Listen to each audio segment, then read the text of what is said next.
사흘 전 한 온라인 커뮤니티에 올라온 글입니다. 13년 전 지적장애인 여중생 집단 성폭행 사건 기사와 함께 이 사건으로 보이는 판결문이 올라와 있습니다. 게시자는 자신을 가해자의 지인이라고 소개했습니다.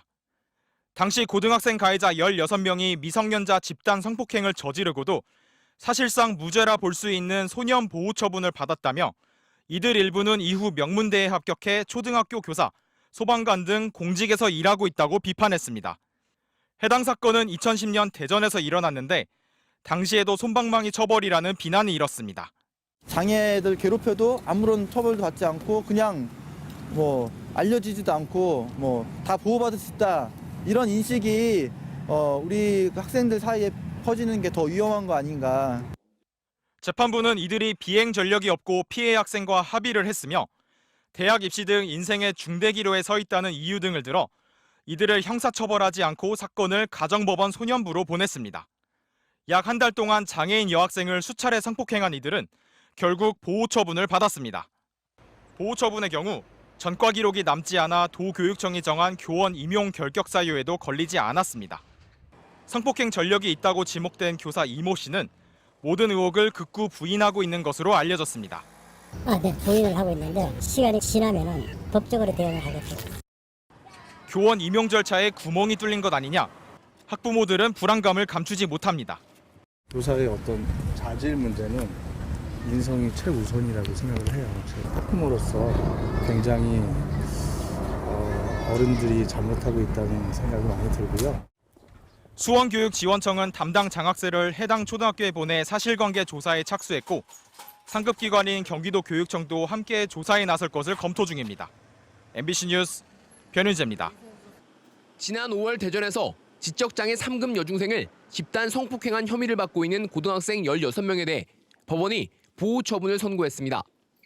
보호처분은 19세 미만의 범죄자를 교화시키는 게 목적으로 가해 학생들은 소년원에 가는 대신 범죄 예방 교육을 받고 보호관찰관에게 1년 동안 수시로 관찰을 받게 됐습니다. 가해 학생들에게 내려진 이번 판결은 보호처분 가운데서도 비교적 가벼운 수준입니다. 장애인 단체들은 법원 판결에 강하게 반발하고 있습니다. 경찰이 가해자 전원을 불구속 수사했고 법원은 사건을 형사법원에서 가정법원으로 송치시키는 등 이미 사건 초기부터 솜방망이 처분이 예고됐다고 주장했습니다. 이들은 가해 학생들이 수능을 봐야 한다며 선고를 4개월 넘게 연기하면서 봐주기 의혹을 제기해왔습니다. 장애들 괴롭혀도 아무런 처벌도 받지 않고 그냥 알려지지도 않고 다 보호받을 수 있다. 이런 인식이 우리 학생들 사이에 퍼지는 게 더 위험한 거 아닌가. 경찰이 사안의 중대성을 고려하지 못했다며 공개 사과까지 한 상황에서 법원의 보호처분 판결은 또 다른 논란을 불러올 것으로 보입니다. MBC 뉴스 고병권입니다.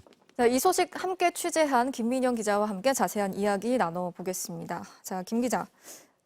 보통 교사를 임용할 때 범죄 경력이 있는지 조회를 해보지 않습니까? 그런데도 왜 걸러내지 못한 건가요? 네, 맞습니다. 원래 교육공무원법상 이런 성범죄 전력이 있으면 교사가 될 수 없습니다. 네. 또 이미 교사가 됐더라도 사실 퇴직 사유가 되고요. 재직 중에도 주기적으로 이런 전과와 수사 경력 기록을 조회해야 합니다. 네. 그런데 이 사건은 사정이 좀 다릅니다. 왜 그렇죠? 당시 이제 형사법원이 아닌 가정법원으로 사건이 넘어가서 소년 보호 사건으로 재판이 이루어졌습니다. 소년법상 보호관찰이나 소년원 송치 같은 보호 처분은 전과가 아니기 때문에 조회가 안 된 겁니다. 네. 또 소년법 취지가 처벌 그 자체보다는 소년의 개선 가능성과 사회 적응에 중점을 두기 때문인데요. 낙인을 우려해서 재판 과정도 비공개일 정도입니다. 심지어 보호 처분이 장래 신상에 어떤 영향도 미치지 않아야 한다는 조항도 있어서 예. 사후에 이걸 확인한다는 게 쉽지는 않습니다. 예, 소년법의 취지 자체는 알겠는데 문제는 이 사건 자체가 발생 당시에도 솜방망이 처벌로 사회적인 논란이 거셌던 사건이잖아요. 네, 맞습니다. 앞서 리포트에서도 전해드렸지만 당시에 16명이 만 13세 여학생을, 장애 여성을 집단 성폭행한 사건인데요. 예. 당시 가해자 전원이 불구속 상태로 수사를 받았고요.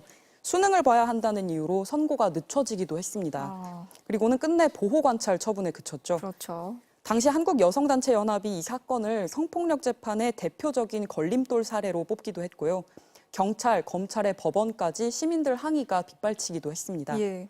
결과적으로 당시에 형사처벌 대상이 됐다면 교사 임용까지 이어지지 않았을 거라는 의견도 나옵니다.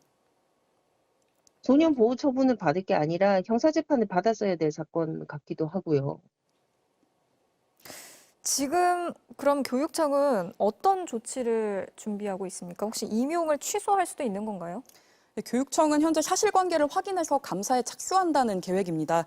다만 당사자가 사실관계를 강하게 부인하고 있고요.